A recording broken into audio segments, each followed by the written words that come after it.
तो दोस्तों previous lecture तक हम लोगों ने अपरूप के बारे में सारी चीज़ें पढ़ ली। अपरूपता क्या होती है और अपरूपता के क्या क्या कारण थे, इस चीज़ को देख लिया था। आज हम लोग कार्बन के अपरूप के बारे में पढ़ेंगे। कार्बन के कितने सारे एलोट्रॉप्स होते हैं, उनकी क्या क्या प्रॉपर्टीज हैं, और सबसे जो ज़रूरी बात है वह हमें समझनी है कि उन अपरूपों में कार्बन एटम का किस तरह से कनेक्शन है, किस तरह से कार्बन एटम एक दूसरे से जुड़े होते हैं। इस चीज़ को हमें मेन फोकस करना है और इसी से हम लोग उनके प्रॉपर्टीज़ को याद रखने की कोशिश करेंगे। तो आइए सबसे पहले कार्बन के अपरूपों को देखते हैं। तो बेसिकली हमारे पास 3 तरह के एलोट्रॉप्स होते हैं कार्बन के: डायमंड, ग्रेफाइट एंड फुलरेंस। ये फुलरेंस के अलग अलग फैमिलीज़ हैं। ये सारे जो C50, C60, 70, C36, 32, ये जो हमारे कार्बन एटम्स के संख्या को रिप्रेजेंट कर रहे हैं, और ये सारे हमारे फुलरेंस के ही टाइप्स हैं। हमें बेसिक आज फोकस करना है डायमंड पे। डायमंड क्या होता है, उसकी क्या क्या प्रॉपर्टीज़ होती हैं, और उनके बीच में कार्बन एटम का अरेंजमेंट किस तरह से होता है, उस चीज़ को हमें समझना है।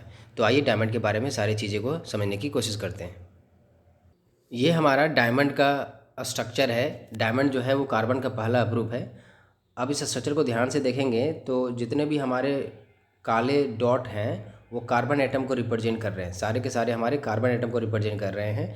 और ये जो लाइन है उनके बीच में जो कोवलेंट बॉन्ड है उसको रिप्रेजेंट कर रहा है। तो स्ट्रक्चर को ध्यान से देखने पर पता चलेगा आपको कि एक कार्बन एटम जो है वो 4 अलग अलग कार्बन एटम से मिलके जुड़ा हुआ है, कनेक्शन है इसका। मतलब एक कार्बन एटम 4 अलग अलग कार्बन एटम से जुड़ा होता है।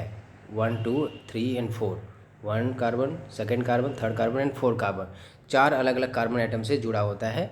और इस जुड़ाव को, ये जो आप शेप देख रहे हैं, इस शेप को हम लोग टेट्राहेड्रल शेप के नाम से जानते हैं। Tetrahedral shape. तो डायमंड में कार्बन एटम का जो शेप है वो किस ज्योमेट्री में बना के रहते हैं, वो टेट्राहेड्रल ज्योमेट्रिकल शेप बना के रहते हैं। और एक 3 डायमेंशनल स्ट्रक्चर का फॉर्मेशन है, 3 डायमेंशनल स्ट्रक्चर होता है ये। और यहाँ पे जो कार्बन एटम का हाइब्रिडाइजेशन होता है वह sp3 हाइब्रिडाइजेशन होता है। और टेट्राहेड्रल में जो बॉन्ड एंगल होगा कार्बन कार्बन कार्बन के बीच में, वह 109.5 डिग्री का बॉन्ड एंगल होता है। अगर हम लोग बॉन्ड लेंथ की बात करें कि 2 कार्बन एटम, कार्बन नंबर 1, 2 के बीच में जो बॉन्ड लेंथ है वो कितनी है, तो वह होती है 1.54 एंगस्ट्रॉम। ये कुछ डाटा थे। अब हम लोग इनकी बेसिक प्रॉपर्टीज़ को इन स्ट्रक्चर के आधार पर एक्सप्लेन करने की कोशिश करते हैं। तो होता क्या है कि हमारे पास कार्बन एटम है, एटॉमिक नंबर 6 है, बाहरी कक्षा में 4 इलेक्ट्रॉन्स होते हैं। इन 4 इलेक्ट्रॉन्स का यूज कार्बन ने कोवलेंट बॉन्डिंग में किया। कोवलेंट बॉन्ड बनाने के लिए कार्बन एटम ने इस 4 वैलेंस इलेक्ट्रॉन का इस्तेमाल किया। 4 वैलेंस इलेक्ट्रॉन थे, 1, 2, 3, 4। तो इसने 4 अलग अलग कार्बन एटम से मिल करके टेट्राहेड्रल ज्योमेट्री बनाया और एक नेटवर्क स्ट्रक्चर का फॉर्मेशन किया। डायमंड में कार्बन जो है वो एक नेटवर्क स्ट्रक्चर का फॉर्मेशन करके रहते हैं। और चूंकि इसने चारों के चारों वैलेंस इलेक्ट्रॉन का खपत बॉन्डिंग बनाने में कर दिया, कोवलेंट बॉन्ड बनाने में खपत कर दिया, 4 कोवलेंट बॉन्ड बनाया ये, तो इस वजह से इसके पास कोई फ्री इलेक्ट्रॉन नहीं बचा। No free electrons are available in diamond में कोई फ्री इलेक्ट्रॉन नहीं अवेलेबल रहता है। इस वजह से जब आप इसके अंदर करंट पास कराएंगे तो करंट को ये कैरी नहीं कर पाएगा। हालांकि हीट को ये कैरी कर लेता है, हीट का अच्छा कंडक्टर है ये, लेकिन करंट को ये कैरी नहीं कर पाता क्योंकि इसके पास फ्री इलेक्ट्रॉन्स कोई है ही नहीं। इसने 4 के 4 वैलेंस इलेक्ट्रॉन बॉन्ड बनाने में, कोवलेंट बॉन्ड बनाने में खपत कर दिए।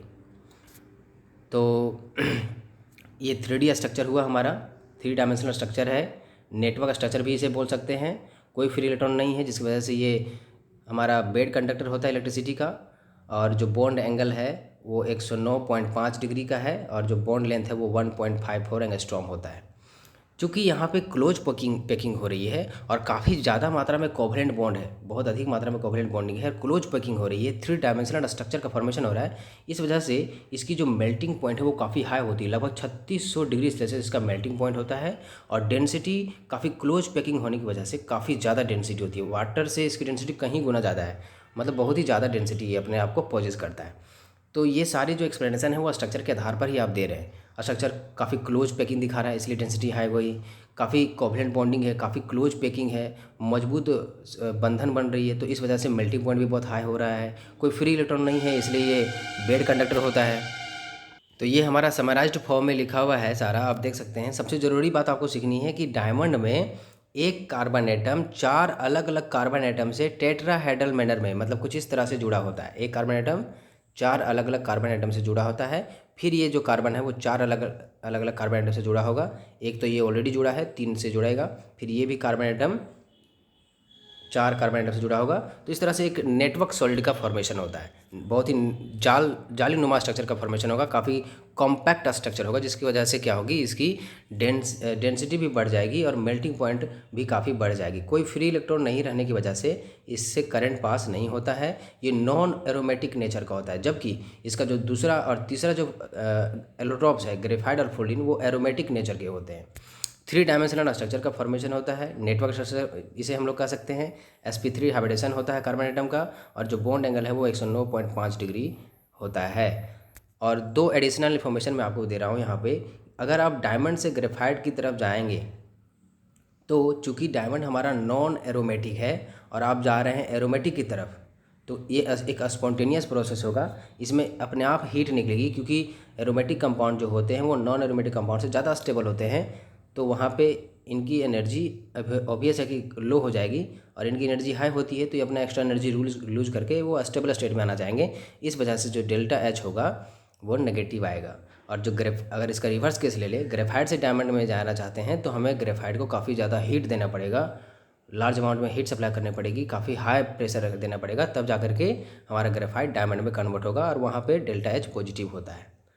इसको दूसरे तरीके से हम लोग भी समझ सकते हैं, लेकिन ये हायर स्टेजेस में आपको पढ़ना है। मैं आपको थोड़ी सी जानकारी आपको दे दिया। अब हम लोग थोड़ा समराइज फॉर्म में इसको देखते हैं।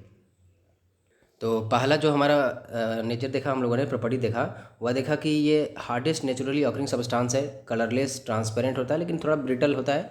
हथौड़े से मारेंगे तो ये टूट जाता है। ऑर्डिनरी कंडीशन पर ये केमिकली इनर्ट होता है, किसी से रिएक्शन नहीं करता है, लेकिन जैसे जैसे आप टेम्परेचर बढ़ाएंगे तो इसकी रिएक्टिविटी थोड़ी देखने को मिल जाती है। गुड कंडक्टर होता है हीट का, लेकिन बेड कंडक्टर होता है इलेक्ट्रिसिटी का। इसका रिफ्रैक्टिव इंडेक्स जो है वो 2.42 होता है।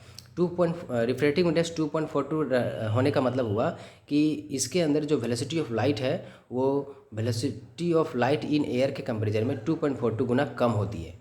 और स्पेसिफिक ग्रेविटी की बात करें तो इसका स्पेसिफिक ग्रेविटी 3.52 होता है। इसका मतलब ये हुआ कि जो डेंसिटी है डायमंड की वो 3.52 गुना ज़्यादा है इन कंपेरिजन टू वाटर। ये डेंसेस्ट फॉर्म होता है कार्बन का, डेंसिटी लगभग 3.5 के आसपास होती है। अभी आपने देखा भी, वाटर से लगभग 3.52 टाइम्स जो है इसकी डेंसिटी ज़्यादा होती है, और स्पीड ऑफ लाइट जो है वो 2.42 टाइम्स लो होती है, स्लो होती है in comparison to speed of light in air. और ये ट्रांसपेरेंट होता है एक्सरेज, अल्ट्रावायलेट और विजुअल लाइट के प्रति। अब हम लोग इनके कुछ केमिकल प्रॉपर्टीज़ को देखते हैं।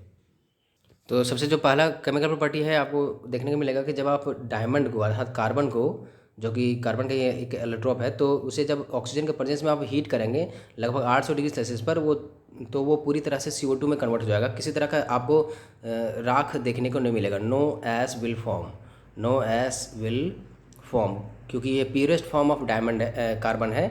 डायमंड हमारा कार्बन का एक शुद्धतम रूप है, तो इसीलिए किसी तरह का आपको राख वगैरह देखने को नहीं मिलेगा। सिर्फ CO2 गैसेज रिलीज होगी जब 800 डिग्री सेल्सियस पर इसे आप हीट करेंगे। अगर आप सोडियम कार्बोनेट के साथ डायमंड को हीट करते हैं तो सोडियम ऑक्साइड और कार्बन मोनोऑक्साइड गैस निकलती है, काफ़ी स्ट्रांगली हीट करना पड़ता है। नेक्स्ट हम लोग देखते हैं इसके यूजेस को। तो सबसे जो मेन यूज है डायमंड का, वह आप देख सकते हैं लेज़र बीम बनाने में इसका इस्तेमाल किया जाता है इलेक्ट्रॉनिक्स के एरिया में। और सबसे जो दूसरा जो बड़ा यूज है वह है ग्लासेस और डायमंड्स को कट करने के लिए। अगर आपको किसी ग्लास को काटना है तो उस ग्लास को काटने के लिए जो पेंसिल इस्तेमाल करते हैं, उस पेंसिल की नोक पर हम लोग डायमंड का यूज करते हैं, ताकि आसानी से वो ग्लास कट जाए। और डायमंड को भी काटने के लिए हम लोग दूसरे डायमंड का इस्तेमाल करते हैं, मतलब एक डायमंड दूसरे डायमंड को अच्छे से काट सकता है। Diamond cuts diamond. और इसका इस्तेमाल ऑर्नामेंट्स में भी करता है, ज्वेलरीज वगैरह बनाने में। और इसका इस्तेमाल हम लोग वायर्स के ड्राइंग के डाइज को बनाने में करते हैं, वॉचेज़ में भी इसका इस्तेमाल होता है। ये सारे जो थे कुछ यूजेस थे। तो बेसिक जो मुद्दा था यहाँ पे वो स्ट्रक्चर को ही लेके था। सारा जो ये प्रॉपर्टीज़ आप देख रहे हैं वो स्ट्रक्चर की वजह से ही हो रहा है डायमंड के अंदर में। तो आई होप आपको सारी चीज़ें समझ में आ गई हों। मैंने आपको फोकस करना था स्ट्रक्चर पे। तो आपने अच्छे से सीख लिया उसे। अगर आपको यह वीडियो हेल्पफुल लगा हो तो लाइक करें, कमेंट करें एंड शेयर करें एंड सब्सक्राइब करें और बेल आइकन को प्रेस करना ना भूलें, ताकि आपको आगे आने वाली वीडियोज़ का नोटिफिकेशन मिलता रहे। Thank you.